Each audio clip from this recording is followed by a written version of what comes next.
What is going on, guys? Joey Francis here at Flex Training Systems and the Twitch chat, of course. Today, we're going to go through what we have in front of us.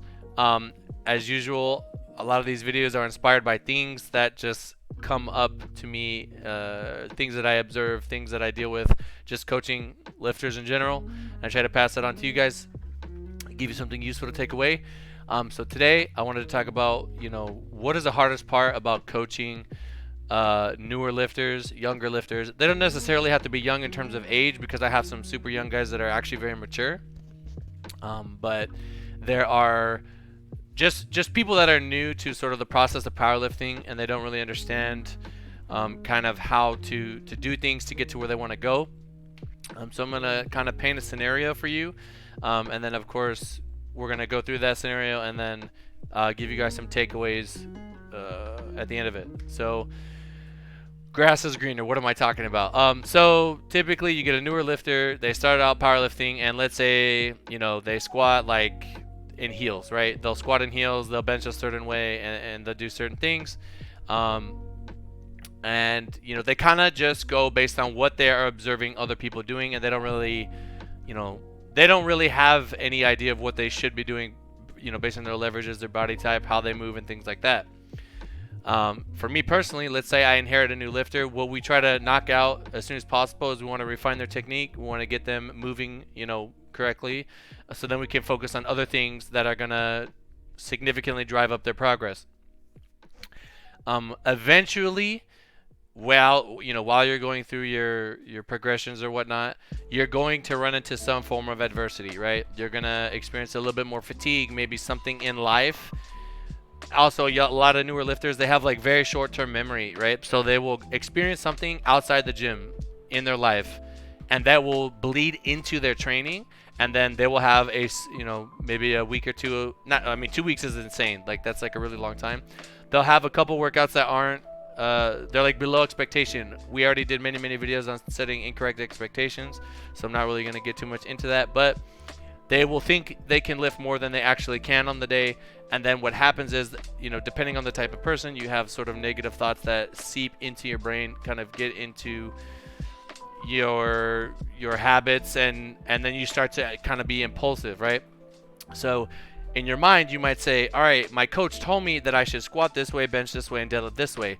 But, and then, typically at a time when you're emotionally sort of vulnerable, where this is the age of social media, you're going to see other people. There's always going to be someone that is hitting a PR, and there's always going to be someone that is MIA because they're having a bad day, right?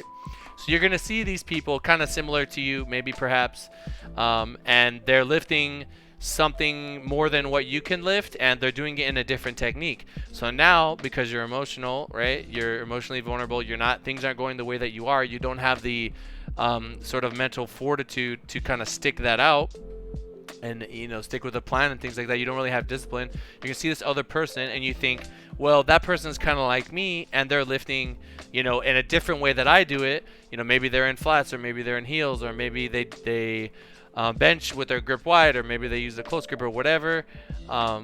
Their deadlift is sumo, whatever, and now you want to change your form. You want to try to copy them, and maybe you try it once without telling your coach, right? You try that sumo, that you see someone doing, and you're like, oh man, this kind of feels good, but it's like 315, right? And then now you're kind of like going off program, and you're just getting all over the place, and you're at this constant tug of war battle between, like, I know my coach told me to do this thing. You don't know how to deal with the adversity, and you're seeing other people have success doing something opposite. So it's very, very, very easy for people to kind of go off plan and try to be weak in that moment and break their technique, break their form, and do something that is not conducive to them going to where they want to go, despite how they feel in that moment, right? Now, I do think that, I'll just speak on me personally.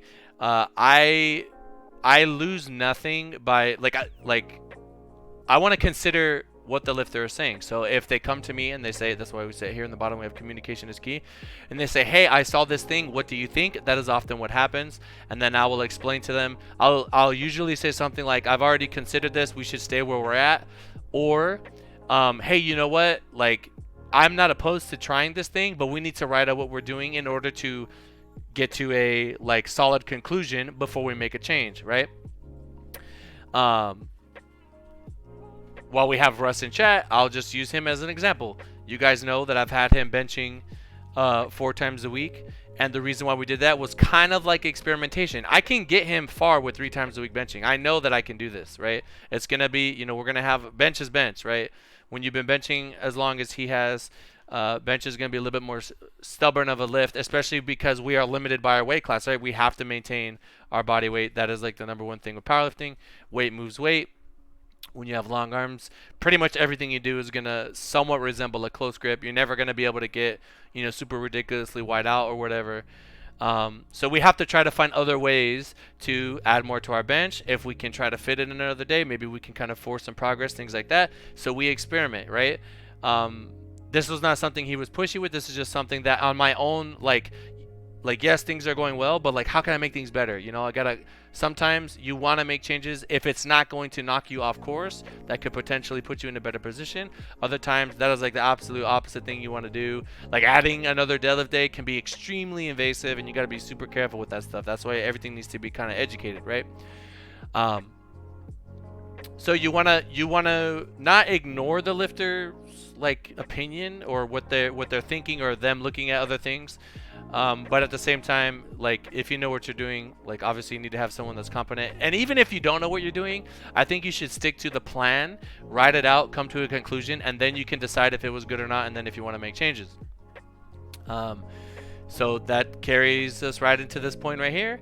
If changes are to be made, they should be made with some data. So exactly, if you make a plan for 10, if I send out a 4-week block and I have in my brain when I wrote it, I was like, okay, this is going to lead us up to something in 12 to 16 weeks from now. I need to stick with that plan, right? That because I did everything that I'm doing has the end goal in mind, right? That's why it's important to know when meet day is and things like that. When you're constantly like shifting things in the process of that, it's just going to make it that much harder.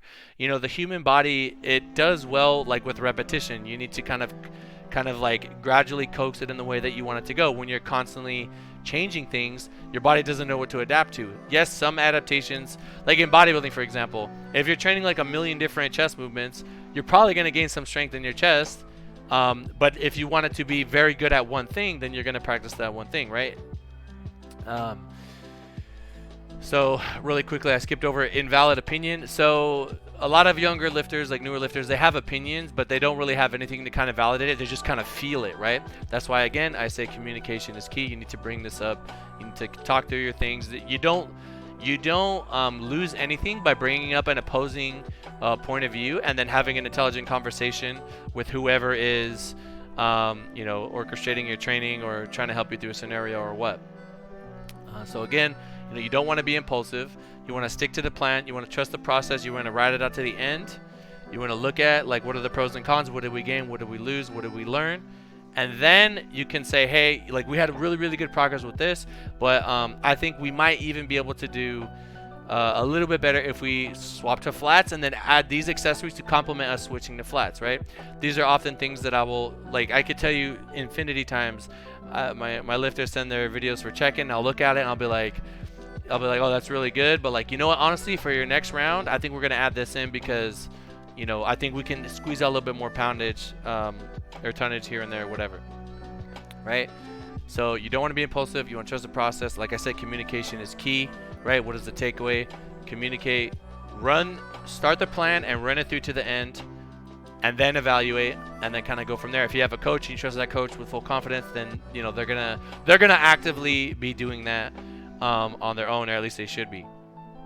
So that being said, yeah, guys, that's it. I hope you're able to take something away from that video. Let me get a hashtag communication in the comments down below, and I'll talk to you guys in the next one. Peace.